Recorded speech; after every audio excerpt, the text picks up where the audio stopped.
It is Friday, December 20th. Let's talk PlayStation. Okay, so yet another very interesting week for PlayStation, but we'll start with our PS Plus reminders. December titles are Monster Energy Supercross and Titanfall 2. Still plenty of time to download these games or add them to your library. Now first, we had PS4 firmware 7.01 not that long ago, but now we have 7.02, and this one's mandatory, so more than likely you've already downloaded and installed it, and it's just software stability. Now this next one came totally out of left field, but Sony announced a back button attachment for the DualShock 4. This is coming January 2020 for $30. You can add this to any DualShock 4, and much like we're seeing with a lot of pro-style controllers, these premium controllers like Microsoft's Elite series or the Scuff Vantage controllers, very popular on PlayStation 4, these will add 2 additional buttons on the back of the controller, so you can map it to any other button that is applicable for the game that you're playing. This makes it easier to crouch, throw a grenade. A lot of people like that quick advantage by hitting the back buttons that are placed on a lot of these pro controllers. Well, now you can add this on any DualShock 4. There's still a 3.5mm headphone jack on the bottom, and even more surprising is that the back of it has an OLED screen to actually map the button specifically. So very cool accessory, but more importantly, this really actually seemed like a very in-demand thing for Sony. The Scuff Vantage controllers, a very premium product. It's like $150 some odd for that thing. And to be fair, it's a lot more feature heavy with 4 back buttons. There's also the asymmetric sticks if you like that. But at the very least, it's a very good compromise because the announcement video for this has like 3 million views. There's huge demand for this. On the flip side, I'm seeing a lot of PS5 discussion. Is this for a DualShock 5? Is this Sony testing the waters? Why is this so late in the PS4 lifecycle? I think this is just purely the compromise that was needed. They're not going to do any sort of Elite-style controller. Could it be a test bed? Sure. I'm sure that's very probable. The OLED screen, is that something for DualShock 5? I don't really think so. And to be honest, when a DualShock 5 is released, I still fully expect it to be more or less a DualShock 4 that's a little bit more refined and slightly different, a bit more ergonomic, maybe a bit bulkier like those patent renderings showed us. We have the haptic feedback and the triggers and the sticks, the base controller that's going to ship with every console, and one that you can buy extra at retail, probably going to be a standard $50-$60 controller. And then they might explore a more elite premium controller or keep this attachment going. I mean, they're looking for compatibility. They're looking for low price, high volume, and that's what this back touchpad, this back button attachment is going to do. So we've been talking a lot about Microsoft recently because they're showing off the next generation Xbox, and it's very important to include them in the conversation of next gen and PlayStation 5, despite the fact that this is a PlayStation channel. It feels weird to ignore it. Now, on top of that, in addition, we should talk about Google Stadia because even though there's a very slow adoption rate, that launch wasn't all that good, Google's putting a lot of money into this, and so one thing that happened this week is Google announced their first studio acquisition, Typhoon Games, the developer for the upcoming Journey to the Savage Planet. Now this game is still slated to come to PS4, Xbox One, PC. That usually happens when it comes to studio acquisitions, right in that transitional period of them currently working on a game. They still have obligations, and it still makes sense for them to not scrap all these resources and what they built just to do an exclusive game. So they're going to release Journey to the Savage Planet on every platform that they're targeting, but then they will go on to be more than likely a developer exclusive to Stadia. First third-party acquisition, but they do have one other in-house studio that they've created, Stadia Game Studios, or whatever they're calling it, but they've got 2 studios now, and you can see the commitment from Google is there to find their place in the industry. So while it's easy to quickly write them off, I still think it's worth noting that's their first acquisition. We know that there's going to be more, and they have the buying power if they do really want to make a statement here. So we'll follow this as it moves forward. But this developer, it's a brand new team. This is their first game, Journey to the Savage Planet. So they still really need to make a name for themselves. So it's not a super notable acquisition, but it's certainly something to look at. Moving on to our PS5 rumors. So this is going to be kind of a amalgamation of things. It's a bit messy, no clear defining factor here. One of those things where I was thinking about not even talking about that, but I thought it didn't really make a whole lot of sense given the context.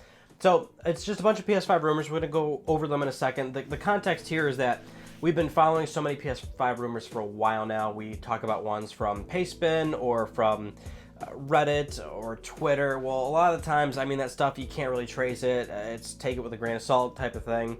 At the very least, this is coming from, well, this information now is from the ResetEra forums, which ResetEra, I'll give them some credit. They do their due diligence to the extent of, well, much better than what we'd get off of just Reddit or Twitter or what have you. Usually when it comes to with ResetEra, they're pretty good with not just letting people throw around insider information unless they can not necessarily verify the information at hand, but rather get an idea of where the individual is coming from. So they verify that the person that's posting the information has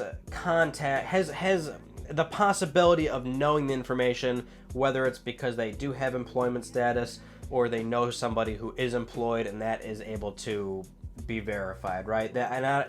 Obviously it's behind private messaging and things. We don't know how far they go, but it's a vetted process they do, so just keep that in mind. But as always with rumors, take it with a grain of salt. Now, over on ResetEra, there's a very long thread about the next-gen consoles, so it's a whole mess of posts, really. But I'm going to zero in on one that actually has a pretty good breakdown of a lot of the rumors that we're hearing so far from multiple users that I believe both of them have been verified, or maybe just one of them. But some of the key takeaways by Sergeant Caffran on ResetEra in regards to next-gen consoles. A post from Tommy Fisher says, prepare to be absolutely blown away by not just revealing over 13 teraflops of GPU power for PS5 and PlayStation meeting. I believe that means February 2020. Going on to talk about the 7nm EUV. Clock speeds of PS5, a little less than 0.2 than the Xbox Series X CPU clock speed. Klieg Game Fan states PlayStation 5 is supposedly slightly more powerful than Xbox Scarlet. Slightly. These are old postings, but Klieg Game Fan was recently verified, I think on 2 different occasions. This is such a long thread. He says, to be fair though, Matt predicted Scarlet is more powerful and he's probably more connected than I am, so that said, I was told that yes, PS5 is more powerful. He goes on, no, I can't really elaborate or go into more detail, but yeah, my friend who's been making games since the Dreamcast era and who is developing software for both next-gen platforms said PS5 has the edge. Tommy Fisher, in regards to RAM, he says, you're going to understand very soon that there's a big curiosity on why Sony's not talking about RAM or being very forward about it, like in those Wired.com articles that we've been seeing. They talk about certain aspects and then they don't about others, and that goes into the SSD as well. So when asked about the SSD, basically nobody can get any information from anywhere, so Sony's being very secretive about the SSD, and from the very little information that we do know is that it's basically what Sony's been telling us. It's highly specialized, very proprietary custom tech with apparently mega performance. So some of the key takeaways: there's extra hardware and accelerators in the system for handling file I/O tasks independent of the main CPU. At the OS layer, a second file system customized for these changes, all primarily aimed at higher read performance and removing potential bottlenecks for data that is written less often than it is read. The solution means PS4 games via backwards compatibility could all benefit from fast loadings by default. All PS4 games on PS5 could have super quick loadings like shown in the Spider-Man demo. And then there's also a claim about games. Tommy Fisher states a new FPS flagship from one of Sony's first-party studios you literally won't believe. Now, dialing back to RAM a little bit, because again, this is really across the board. There's nothing concrete really coming from one specific corner of the internet here, but the one that we're hearing right now, 8 gigabytes of HBM2 plus 16 gigabytes of DDR4 RAM solution, which would bring it to a total of 24. But this isn't a unified pool, which is a bit puzzling to me, especially since Mark Cerny consistently talks about how important the unified pool of memory was and how beneficial it is long-term for just the ease of development with developers and not necessarily going for exploring more peak performance when you do the separate pools, which, you know, you saw the potential there with something like PlayStation 3. That's always the great example there.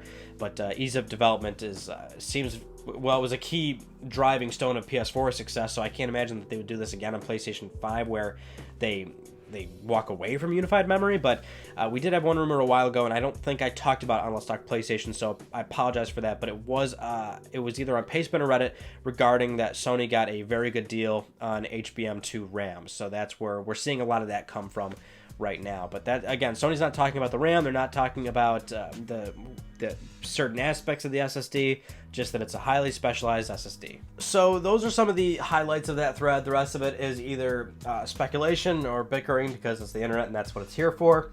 But yeah, there's some inconsistencies in there I'm not totally on board with, like the RAM we just discussed, or the SSD. Nobody has a good idea of where that SSD is really going to fall, and the exact specs of what it can, potentially do. Like back in 2018, when we had the very first early PS5 rumors, they were so vague, but they still were actually dead on the money in terms of the general direction that PlayStation 5 would be geared towards. And so now that we're so close to PS5, yes, we're a year away, but that's actually so close to the hardware when you think about it. That's why we're getting so many rumors now about exact specs, exact clock speeds, exact internals, and we're getting so many different directions. So it's going to be interesting to see what ends up being true with the teraflop rating, and if it's potentially more stronger than Xbox Series X. Again, I don't think it's nearly as big as a deal as people would make it out to be, and especially the teraflop number, it's a very misconstrued number nowadays because it doesn't tell the full story in terms of SDK advancements, hardware accelerators, everything that's going on in the box.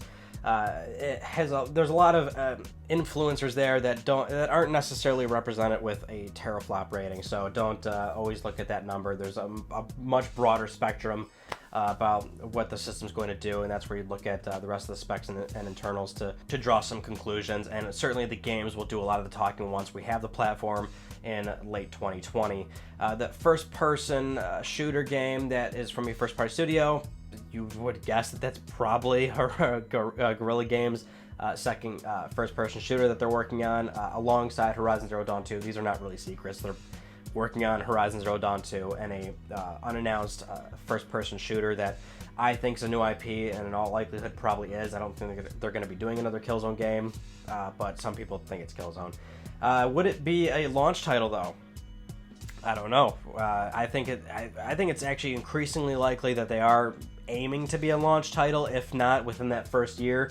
They shipped a launch game on PlayStation 4 in 2013. That was Killzone Shadowfall. Sony is, of course, going to want somebody there on day one to ship a first-party game, and Guerrilla would make a lot of sense. They shipped Zero Dawn in 2017, so they've got a decent amount of time in between then and now, with that second team concurrently, starting the early pre-production phase, I believe in 2017, or maybe a little bit earlier, a little bit after, but they've got a bit of time to do that. Maybe it would be the FPS on day one or Zero Dawn 2 on day one. I wouldn't know. They would have a quicker turnaround with Zero Dawn because they have the assets and resources. We don't know what this FPS really looks like. But based upon everything we're hearing so far about PS5's exact specs, if these were to be true, sounds really good. I'm not going to lie. It sounds impressive, but almost too impressive, because it's like how much is Sony willing to lose on hardware? And I keep juggling this idea back and forth of like, they don't want to do another PlayStation 3 where they take a $200 loss on the box, but then you think they might somewhat be okay with that, given that this is a different landscape than, say, 10 years ago, where the infancy of PlayStation 3 software and network services isn't even remotely close to what that generates now. So yeah, you always take a loss on your hardware to sell those software sales, network sales, but that stuff's just so extrapolated nowadays. I mean, when PlayStation 5 ships, Sony's seeing such a tremendous amount of money from PlayStation Network, and then of course you're still seeing your run-of-the-mill software sales, but now you've got PS Plus in there, you've got PS Now in there, you've got all this abundance of DLC and microtransactions that could easily subsidize and offset this major PS5 hardware initial eat cost until they get those prices down into 2021, 2022. So that's a part where I'm thinking there might be a possibility between Sony and even Microsoft will take such a big hit, even accounting for ordering their parts directly from suppliers and those big bulk orders, and having deals in place with A&D and everybody else. Even accounting for that, these machines just sound really good. And so either this stuff's off, or they're really gonna do what they can to sell you these things. So we've got an update on the upcoming PlayStation Now, let's call them Premium Games Rotation. This was the initiative they announced a few months back when PS Now's price dropped down to $10 a month, and they included God of War, GTA 5, Uncharted 4, but these titles would be in rotation, so these games are going to be leaving January 2nd, and coming in starting 2020 on PS Now will be Horizon Zero Dawn, Uncharted Lost Legacy, and Overcooked 2. And those will stay for a little bit, and then they'll get shuffled out again. Now this is, I think, perhaps interesting to talk about because we had a rumor about Horizon Zero Dawn coming to PC, which is certainly a more somewhat outlandish thing to talk about. And I played devil's advocate in terms of if that does happen. Now, we had a few recent developments here, which is on Twitter, Kotaku's Jason Schreier replied to a fan asking, "Can you put these rumors to rest?" And he said, "I cannot." And then when he was asked about the possibility of it happening, he said, "Yeah, I think it's a possibility." Now, this doesn't directly state that Horizon is coming to PC, and it's very important to note that those tweets came before this announcement of PS Now, and I feel like I felt like it went without saying, but let's just say it here. I think it's obvious that those rumors were suggesting a native port and not Horizon Zero Dawn being available on PlayStation Now, because that's one of those weird technicalities of, oh, you can play it on PC now. I think it was kind of obvious that the rumors were suggesting a native port. Now, what can I add to this conversation? Well, I have talked to a few individuals, and I was not able to completely verify the information. It's one of those second-handed things where they're saying they know somebody. I'm not saying I'm a believer. I still think it's somewhat unlikely. But again, to play the devil's advocate, Horizon is a game that came out in 2017. It's lived a full life cycle of sales on PlayStation 4. Over 10 million copies sold. It's 2 years old, so if it went to PC, I don't think it's really damaging to the PlayStation brand by having a native release on PC. That's just Sony netting another 3, 4, 5 million copies of the game, if that really made sense for them to natively port it over and allowing it, because it's still software sales. Remember that. So to conclude, there's not really much more we can go on with this one, and I'm not even going to bring this up again until we get confirmation, or it just never happens and we never talk about it ever again. Just that this PS Now thing, it's not the full story. So in theory, the game may still actually come to PC in some form. Not that, to be honest, it has any major significance in the short term right now, because this has been in the tea leaves for a while at least, that Sony's been putting a lot of stuff on PC anyway.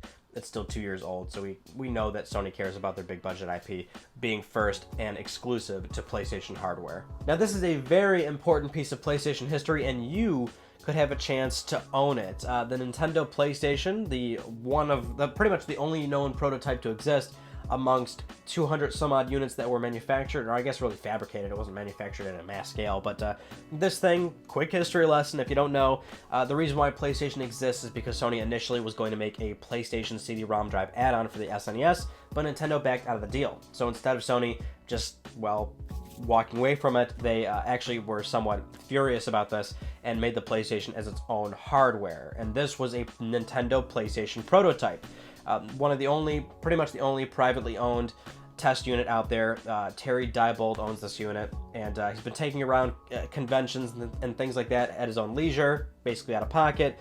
Now, without, obviously he wants to make some money off of it now, no problem.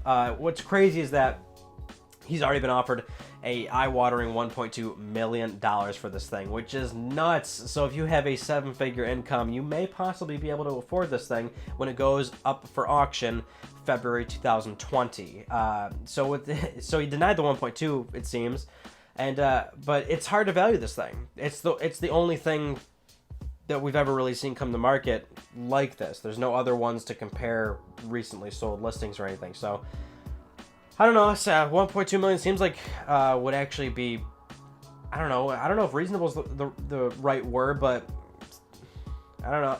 Like, if it didn't go for 7 figures, it would have to go for close to it, like $700,000, $800,000, $900,000, potentially more. It seems like he thinks that it could go for a lot more, but the fact that it is such a completely one-of-a-kind thing, it seems very invaluable it seems priceless to the right person, right? To the right buyer. So I guess we'll talk about this in February when this thing goes, and we'll talk about how much it went for. Now, I want to bring this up because we do need more Sly Cooper, but this past week, the lead designer at Sanzaru Games said, if you want more Sly, contact Sony. So remember, Sanzaru Games put out Sly Cooper Thieves in Time. This is when Sony finally handed over the IP to not a different developer basically letting Sucker Punch go on to do Infamous. And there's always a bit of worry there when it comes to handing off an IP to a outside developer. You're hoping that they take care of the franchise and keep the voice talent and gameplay mechanics and do a true sequel to where it feels like a real sequel. And I think they delivered 100%, bringing Sly to PlayStation 3 and Vita and making it feel like a genuine Sly Cooper game. And it was left, the ending basically said like, oh yeah, you're going to get another one, and it never came. So not really big news, but given the situation, they are an outside developer, so they have no control over the Sly IP. So they actually said they want to do more Sly. They would love to, but that is where the ball is in Sony's court. So if you want more Sly Cooper, let them know. And while we're talking about Sucker Punch, it was also noted on the PlayStation blog this past week that the communications manager, Andrew Goldfarb, stated Ghost of Tsushima is their biggest game ever by a wide margin, which does not surprise me at all, only because as much as I love Sucker Punch, the games that they do, they're not really big by any stretch. Infamous, Infamous 2, Second Son, First Light, the maps are pretty small. They're not really games you spend 50 hours with, because you really can't. You can do everything in those games in under 50 hours, easy, under 30 or even 25 hours.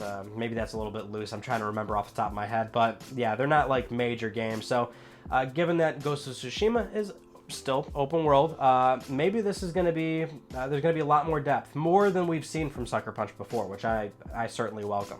But anyway, let's get to everyone's favorite part of the show, which is me giving away my money to you. Let's Talk Plus. I would like to congratulate Anthony Serrano. You have won $10 of PSN credit. I'll be contacting you very soon via email or Twitter. If you would like to win a $10 PSN code, it is very simple. Follow that link down below to the Gleam website. Support on this channel. A number of ways can gain you an entry, and the winner will be announced next week. But those are all the news stories that I want to talk about the all from this past week. On Tuesday, we did a PS3 game mystery unboxing, which we haven't done in a while. Well, at least specifically PS3 games, but this listing was interesting. On eBay, it was $100, but it promised over $140 in value, and I genuinely, you think, oh, this isn't going to turn out that well, but I was surprised, so watch that video. It's really fun to make that one.